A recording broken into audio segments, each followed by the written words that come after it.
Destaques da semana entre os julgamentos do plenário do Supremo Tribunal Federal. Você confere aqui na TV Justiça. É a primeira edição de 2018 do Plenárias, que está começando agora.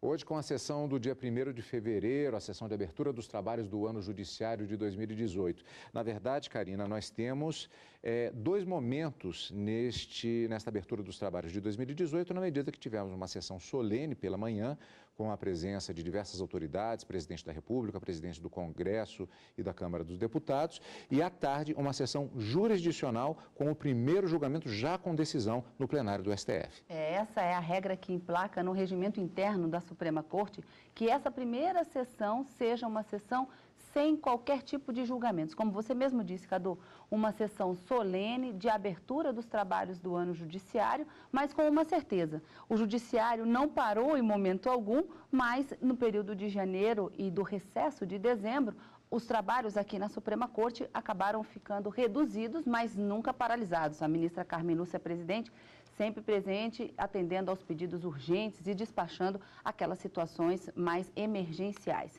Mas com a retomada dos ministros à casa, à tarde houve a primeira sessão jurisdicional e pautada para a sessão da quinta-feira, um único julgamento que tratava sobre a inconstitucionalidade da proibição feita pela Anvisa, Agência de Vigilância Sanitária, em relação aos cigarros com aromas e sabores fabricados ou importados e comercializados em todo o Brasil. Esse foi o tema que gerou toda a discussão na sessão plenária desta quinta-feira, dia 1º de fevereiro, como você disse, iniciando os trabalhos no plenário do Supremo. Aliás, esse é um julgamento que segue uma tendência que aconteceu agora no ano de 2017, que foi de julgamentos que foram iniciados e, por exemplo, por pedidos de vista, muitas vezes, ou até para se adiantar os trabalhos, a apresentação dos relatórios, das sustentações orais, seguindo-se em outra sessão dos votos dos ministros. Foi a retomada de um julgamento, portanto, com decisão, primeiro julgamento de 2018, e que reforça uma expectativa que sempre existe quando da abertura dos trabalhos do Judiciário,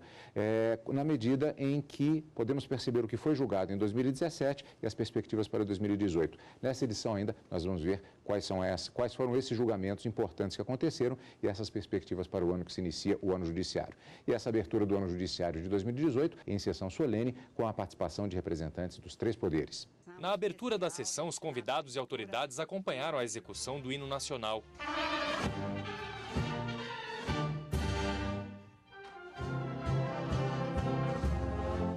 Estavam presentes os 11 ministros da Corte, além de representantes dos poderes. O presidente da República, Michel Temer, os presidentes do Senado e da Câmara, Eunício de Oliveira e Rodrigo Maia, além de representantes da Ordem dos Advogados do Brasil, Ministério Público e órgãos da administração pública. Durante a solenidade, os assuntos em destaque nos discursos das autoridades foram os 30 anos da Constituição Federal, que serão comemorados em outubro deste ano. O respeito às leis, a busca por liberdade, democracia e garantia de justiça para o povo brasileiro. A situação política e econômica do país também marcou os discursos. A abertura dos trabalhos foi feita pela presidente do Supremo Tribunal Federal, ministra Carmen Lúcia. A presidente, nesta abertura dos trabalhos do Judiciário, a presidente do Supremo Tribunal Federal, ministra Carmen Lúcia, foi a primeira a discursar. Ela falou em defesa da justiça e do respeito às leis, afirmando que o Judiciário aplica a Constituição e a lei na defesa dos direitos dos cidadãos. Civilização constrói-se sempre com respeito às pessoas, que pensem igual ou diferente, que sejam iguais em sua humanidade e diferentes em suas individualidades. Enfim, civilização constrói-se com respeito às leis vigentes que asseguram a liberdade e a igualdade. Se não houver um juiz a proteger a lei para os nossos adversos, não haverá um juiz para nos proteger no que acreditamos ser o nosso direito. Pode-se ser favorável ou desfavorável à decisão judicial pela qual se aplica o direito. Pode-se buscar reformar a decisão judicial pelos meios legais e nos juízos competentes. O que é inadmissível e inaceitável é desacatar a justiça, agravá-la ou agredi-la. Justiça individual fora do direito não é justiça, senão vingança ou ato de força pessoal. Convém e espera-se que cada cidadão brasileiro atue para que a liberdade que a Constituição brasileira assegura seja exercida com a responsabilidade que o viver com o outro impõe. Sem liberdade não há democracia, sem responsabilidade não há ordem, sem justiça não há paz. Que 2018 seja tempo de superação em nossa dificultosa história, de adiantes e retornos, para que fases mais tristes sejam apenas memórias de dias de tormenta passada. Que não tenhamos de ser lembrados pelo que não fizemos, ou pior, pelo que desfizemos do conquistado social e constitucionalmente. E se mais não conseguirmos, no cumprimento do nosso dever de atender o bem público, que se recordem de nós pelo que conseguimos contribuir para garantir que as conquistas históricas não foram esquecidas, que a Constituição não foi descumprida, que a República não se perdeu em nossas mãos, nem a democracia em nossos ideais e em nossas práticas. Discurso da ministra Carmen Lúcia. Karina, na verdade nós tivemos uma sessão, inclusive, que foi marcada, essa sessão de abertura, não apenas pelo discurso da ministra Carmen Lúcia, por outros discursos também, mas sempre referências importantes em relação à defesa dos direitos do cidadão e da Constituição. Normalmente fala a presidente, o presidente do Conselho Federal da OAB também se manifesta e a Procuradora-Geral da República. Como a gente disse, uma sessão solene, rápida, mas marcada por esses discursos de abertura. Depois do intervalo, nós vamos ver como foi a sessão jurisdicional do Supremo Tribunal Federal com o primeiro julgamento de 2018, aqui no Plenárias, na TV Justiça.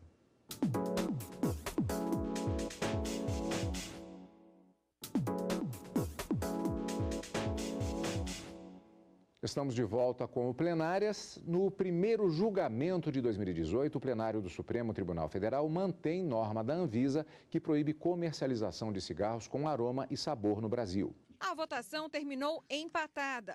A relatora do caso, ministra Rosa Weber, iniciou o voto destacando os malefícios causados pelo tabaco. Para a ministra, o tabagismo é uma doença que exige a atuação dos órgãos públicos. E por isso, a Anvisa tem poder para proibir produtos que tragam risco à saúde. A competência da Anvisa para regulamentar os produtos que envolvam risco à saúde necessariamente inclui a competência para definir, por meio de critérios técnicos e de segurança, os ingredientes que podem ou não podem ser utilizados na fabricação de tais produtos. A relatora foi acompanhada por 4 ministros. Entendo que os padrões constitucionais e de legalidade infraconstitucional estão cumpridos pela agência reguladora e esta forma de cumprimento cedeu, no meu modo de ver, nos termos da legislação. As crianças e os adolescentes são particularmente atraídos, estimulados a utilizar o cigarro a partir desses aditivos.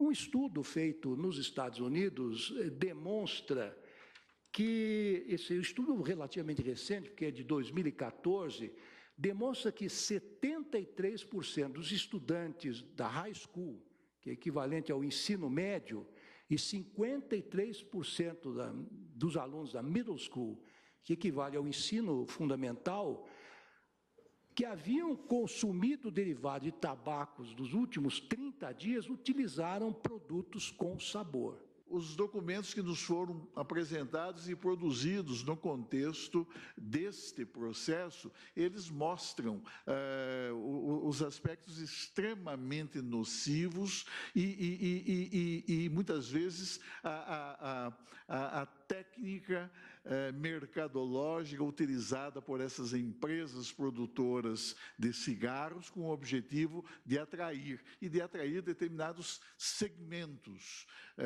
da população, notadamente o segmento infanto-juvenil. Este é um tema extremamente grave.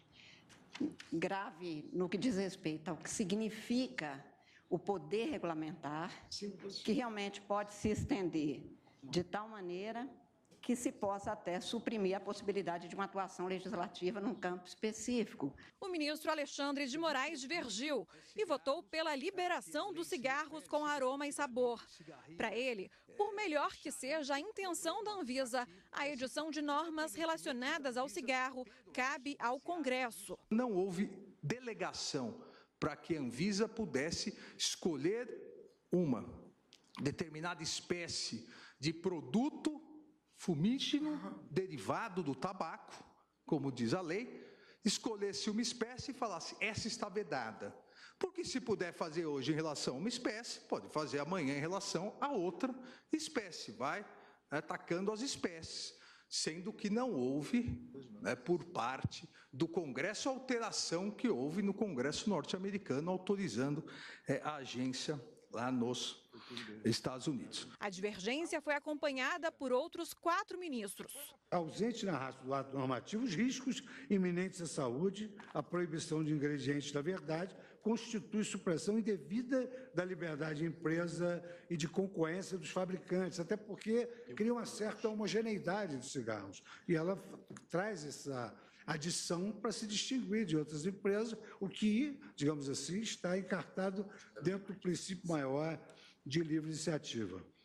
Considero abusiva a regulação que, sem amparo legal, provoca o esvaziamento econômico. A agência reguladora extrapolou na abrangência da regulamentação, mas não nego, como não nega a divergência aberta pelo ministro Alexandre, nem no voto que o acompanha do ministro Luiz Fux, o seu poder regulamentar. Quiçá amanhã se decide que não devemos mais consumir açúcar, ou talvez proibir um determinado tipo de malte no uísque.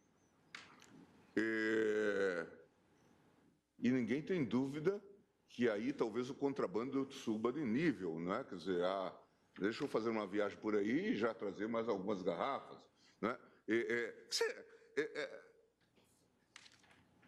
E a outra questão que é o pano de fundo é realmente a ideia de autonomia. E não pode haver delegação a quem quer que seja, de atribuição do Congresso Nacional. E apenas cabe ao Congresso Nacional, em que pese o precedente sobre o amianto, proibir algum produto no território brasileiro, por melhor que seja a intenção que impere. Como o ministro Luiz Roberto Barroso estava impedido no caso, com o empate, os ministros decidiram manter a norma da Anvisa, que proíbe a venda de cigarros com aroma e sabor no Brasil. A ação foi julgada improcedente, sem efeitos erga omnes, nem eficácia vinculante em face da ausência da obtenção do quórum do artigo 97. Karina, em relação a esta primeira decisão de 2018, há algumas questões. Primeiro, houve um empate, né? Isso aqui gera um efeito prático. Exatamente. E, além disso, há efeito vinculante? Já te passei 2, 3 perguntas de uma vez. A ministra Carmen Lúcia, ao proferir o resultado pela improcedência da ação, já disse que não haveria o efeito vinculante justamente em razão desse empate, por conta da suspeição que o próprio ministro Luiz Roberto Barroso levantou, deixando de participar, portanto, desse julgamento. O efeito vinculante nessas ações diretas de inconstitucionalidade significa dizer que os magistrados de todo o Brasil não estão obrigatoriamente atrelados à decisão que foi proferida pelo Supremo Tribunal Federal. O que não significa que as empresas podem comercializar ao seu bel prazer. Na verdade, existe uma norma da Anvisa que proíbe essa comercialização, fabricação desses cigarros com aroma e sabor, mas não havendo a decisão vinculante do Supremo, é possível que judicialmente, nas instâncias inferiores, essas empresas busquem decisões liminares para continuar essa produção e essa comercialização.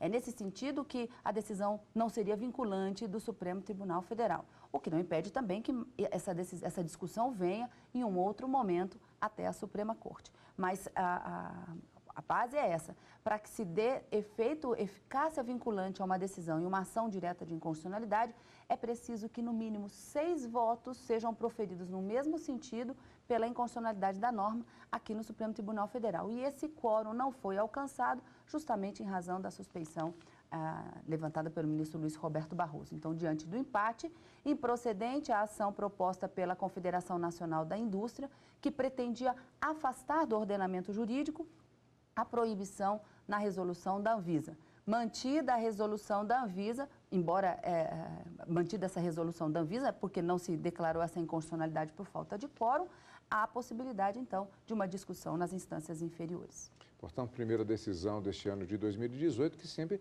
tem um momento de expectativas, já que o início do ano do Judiciário sempre é marcado em relação ao que poderá acontecer entre os julgamentos e decisões do período que se inicia.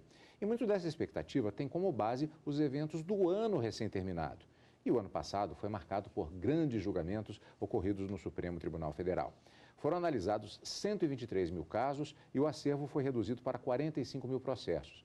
Só o plenário se reuniu 81 vezes e julgou mais de 2.100 processos.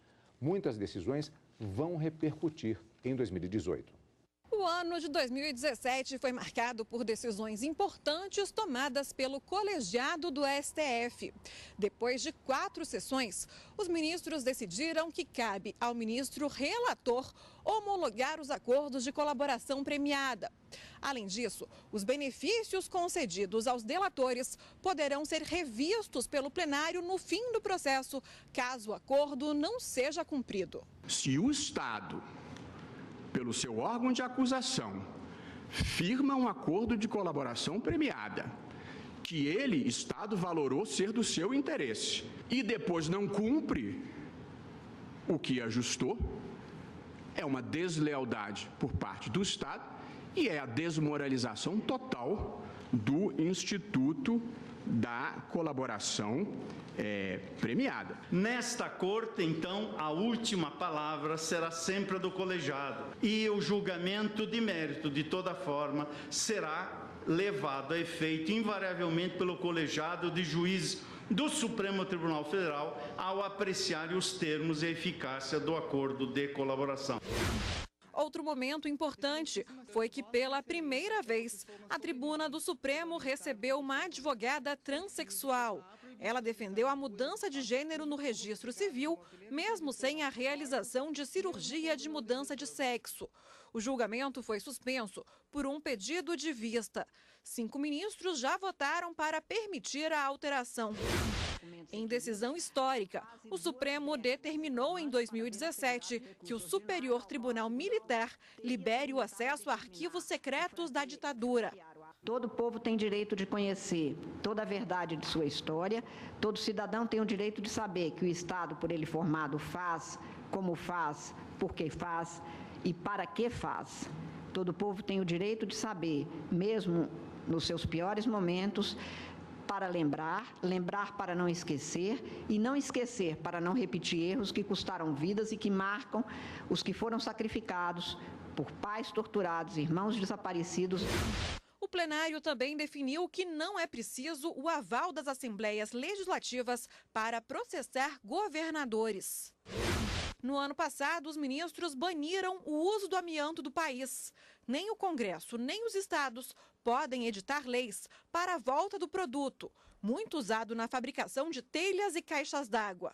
O aumento do risco de desenvolvimento de câncer, observado mesmo em populações submetidas a níveis muito baixos de exposição, o meio mais eficiente de eliminar as doenças relacionadas ao mineral diz com a eliminação do uso de todos os tipos de asbesto. Se em 1995 tolerava-se sob certas circunstâncias e condições a utilização da crisotila, especialmente em razão da inexistência naquele momento de substitutivos, atualmente o consenso científico é no sentido da impossibilidade técnica do uso seguro da crisotila. Para os ministros do STF, as escolas públicas podem adotar um modelo de ensino religioso confessional. Na prática, significa que os professores podem promover suas crenças em salas de aula. Será que precisaremos, eu pergunto, presidente, e no texto eu desenvolvo isso, em algum momento chegar ao ponto de discutir a retirada da estátua do Cristo Redentor do Morro do Corcovado? Por simbolizar a influência cristã em nosso país? ou a extinção do feriado nacional de Nossa Senhora da Padroeira, Nossa Senhora Aparecida. Ainda em 2017, ficou decidido que o Estado tem o dever de indenizar, com pagamento em dinheiro, presos submetidos a condições degradantes dentro das prisões, como no caso da superlotação carcerária. Em caso de extravio de bagagem e atrasos em voos internacionais, não se aplica o Código de Defesa do Consumidor. Os ministros decidiram que esses conflitos devem ser resolvidos com base em acordos internacionais confirmados pelo Brasil. O desrespeito aos tratados internacionais e o desrespeito às cláusulas arbitrais em compromissos arbitrais para serem julgados alhures tem encarreado para o Brasil um certo desrespeito perante a comunidade internacional. O Brasil firmou um tratado internacional e esse tratado tem de ser cumprido. O STF decidiu que é válida a reserva de vagas para negros em concursos públicos federais. Houve uma certa perplexidade por parte dos tribunais, não faço da novidade, mas todos eles paulatinamente se adequaram a esta determinação do CNJ, que se pautou exatamente pelo pronunciamento pretérito desta Suprema Corte. Os ministros declararam inconstitucional artigo do Código Civil que previa tratamento diferenciado ao companheiro para fins de sucessão. Com isso, na partilha da herança, aqueles que têm união estável devem ter os mesmos direitos dos casados. Eu sempre digo que o Estado só entra nas relações quando meu bem vira meus bens. Porque enquanto está tudo bem, ninguém nem está se lembrando da existência do Estado. Tenho para mim, portanto, que a declaração incidental reconhece ou homenageia a tentativa que fizemos na interpretação dada à equiparação das uniões estáveis àqueles que formalizam os seus contratos de casamento com igualdade de direitos ao princípio maior desta Constituição, que é o da dignidade, que supõe a liberdade com responsabilidade e a igualdade em todos os tipos de relações a partir das opções feitas livremente. Outra decisão de destaque foi que o Supremo proibiu o direito de greve para todas as categorias policiais. As carreiras policiais, elas são carreiras de Estado sem paralelo na atividade privada. Outras carreiras essenciais, como educação, como saúde, que são essenciais para o Estado, mas tem paralelo na iniciativa privada. Atividade essa, que por si só é relevantíssima, importantíssima, mas também cuja paralisação afeta o exercício do Ministério Público e do próprio Poder Judiciário. No fim do ano passado, o plenário começou a julgar uma ação que discute a possibilidade de delegados de polícia negociarem acordos de colaboração premiada. Até agora, 7 ministros votaram. A maioria se manifestou a favor, mas há divergência sobre os limites da atuação da polícia, especialmente no que diz respeito à negociação dos benefícios para os delatores. Está dito aqui em bom vernáculo, em bom português, a regra é ter-se a delação na fase embrionária das investigações perante a autoridade policial. Para isso existe um inquérito que é capitaneado pela autoridade policial, mediante, sim, acompanhamento fiscalizatório, inclusive, do Ministério Público. O julgamento foi suspenso. E por aqui fica esta primeira edição do Plenárias em 2018. Karina, portanto, muita expectativa de trabalho para esse ano e já com o encontro marcado na próxima semana. Exatamente, Cadu. Encontro marcado na próxima quarta e quinta-feira, no Direto do Plenário, ao vivo a partir das 14 horas e no final de semana com Plenárias. Obrigado pela sua companhia, como sempre. Esperamos você aqui durante todo este ano. E continue conosco na TV Justiça.